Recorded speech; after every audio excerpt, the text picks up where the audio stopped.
بسم اللہ الرحمن الرحیم۔ السلام علیکم۔ ایک اچھی خبر ہے قطر کی۔ قطر نے پاکستانیوں کے لیے جو ورک ویزے تھے وہ کافی ملکوں کے بند کیے ہوئے تھے، جس میں سے پاکستان بھی تھا، لیکن اب قطر نے پاکستان کے لیے ورک ویزے اوپن کر دیے ہیں۔ اب آپ لوگ قطر کے لیے ویزے حاصل کر سکتے ہیں، لیکن جس بھی ایجنٹ کو آپ اپنا پاسپورٹ یا پیسے دینے لگتے ہیں تو آپ لوگ ضرور پہلے اس کا پتہ کر لیں کہ واقعی اس کے پاس یہ ویزے یا اس طرح کی چیزیں ہے یا نہیں ہے، کیونکہ بہت سے لوگ فراڈ بھی کرتے ہیں آج کل۔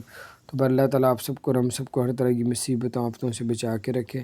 اور اگر آپ نے ہمارے چینل کو سبسکرائب نہیں کیا تو سبسکرائب کر دیں، بیل آئیکن بھی پریس کر دیں تاکہ نئی اپڈیٹس آپ تک پہنچتی رہے۔ اللہ تعالیٰ آپ سب کو ہم سب کو ہر طرح کی مصیبتوں سے آفتوں سے اللہ تعالیٰ اپنی پناہ میں رکھے۔ السلام علیکم رحمۃ اللہ وبرکاتہ۔